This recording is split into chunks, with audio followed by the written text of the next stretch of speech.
પંચમહાલમાં પણ કમોસમી વરસાદથી ખેડૂતોની મહેનત પર પાણી ફરી વળ્યું છે। રાજ્યમાં વરસી રહેલા કમોસમી વરસાદથી પંચમહાલ જિલ્લો પણ બાકાત નથી રહ્યો।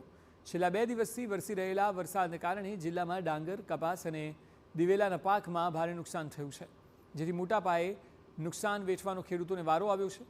જિલ્લામાં 8,000 હેક્ટરથી વધુ જમીનમાં ખેડૂતોએ કપાસનું વાવેતર કર્યું હતું। પાક તૈયાર થાય તે પહેલાં જ માવઠું થતાં કપાસના જીંડવામાં વરસાદી પાણી ભરાઈ ગયા। ખેડૂતોના મતે કમોસમી વરસાદથી હવે કપાસમાં સુકારો આવશે, જેથી 1 રૂપિયાની પણ આવક થવાની શક્યતા નથી।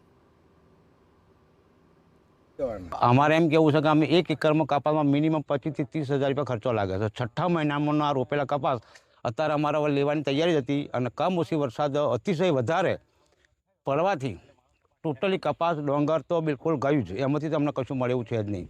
વત્તા જે ઘાસ હતું એ ઘાસ બી ખરાશ થઈ ગયું, કારણ કે પાણી ભરી ગયું, ડોંગરમાં પાણી ભરી ગયું, એટલે અમને કોઈ પણ જાતનો લાભ મળે એવું લાગતું નથી। મારે 4 વીઘા કપાસ છે, મને 60,000 થી 70,000 15,000 થી 20,000 ખર્ચો થયો છે।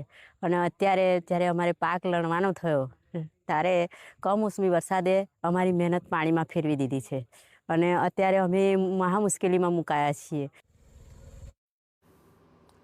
તો ગોધરા પંથકમાં કપાસની સાથે ડાંગર અને દિવેલાના પાકમાં પણ માવઠાને કારણે મોટા પાયે નુકસાન થયું। મોંઘાદાટ ખાતર અને બિયારણનો ખર્ચ માથે પડતા સરકાર પાક નુકસાનનો સર્વે કરી વળતર ચૂકવે તેવી ખેડૂતો માંગ કરી રહ્યા છે। બીજી તરફ કમોસમી વરસાદથી ખેતીને નુકસાન થયું હોવાનું જિલ્લા ખેતીવાડી અધિકારીએ પણ સ્વીકાર્યું અને પાક નુકસાની અંગે સર્વે કરી રિપોર્ટ સરકારમાં મોકલવાનું જણાવ્યું। અત્રેથી અત્રેના વિસ્તરણ સ્ટાફને પ્રાથમિક જે કંઈ અસરગ્રસ્ત એરિયા છે એનો એરિયા કેટલો અસરગ્રસ્ત થયો છે એ બાબતે તાત્કાલિક રિપોર્ટ કરવા ફિલ્ડ સ્ટાફને ફિલ્ડમાં મોકલી। પંચમહાલ જિલ્લાની અંદર છેલ્લા 24 કલાકથી વધુ સમયથી કમોસમી વરસાદ વરસી રહ્યો છે, જેને લઈને ખેતીને વ્યાપક નુકસાન થવા પામ્યું છે। પંચમહાલ જિલ્લાના તમામ તાલુકાઓની અંદર કમોસમી વરસાદ વરસ્યો છે, જેને લઈને જે મુખ્યત્વે કહી શકાય ડાંગર છે, કપાસ, તમાકુ અને એરંડાના પાકોની અંદર ભારે નુકસાન થવા પામ્યું છે। હાલ આપણે ઉપસ્થિત છીએ ગોધરા તાલુકાના અંબાલી ગામના દ્રશ્યો, આ ખેતરના દ્રશ્યો છે, જ્યાં કપાસ છે તે કપાસની અંદર જે કમોસમી વરસાદ, જે ધોધમાર વરસાદ વરસ્યો છે તેને લઈને ભારે નુકસાન પહોંચ્યું છે।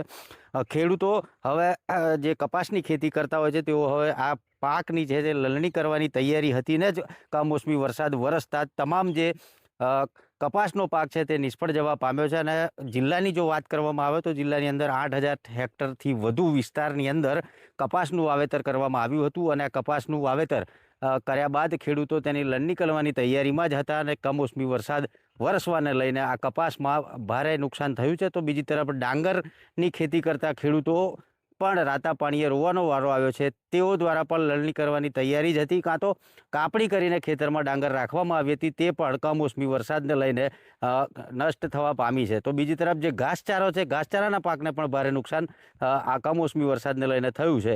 ત્યારે જે ખેડૂતો છે પંચમહાલ જિલ્લાના, તે સરકાર પાસે હવે આ તમામ જે કમોસમી વરસાદને લઈને થયેલા નુકસાન, પાક નુકસાન અંગેનો વળતરની માંગ લગાવીને બેઠા છે। નિકુંજ પટેલ, TV9 પંચમહાલ।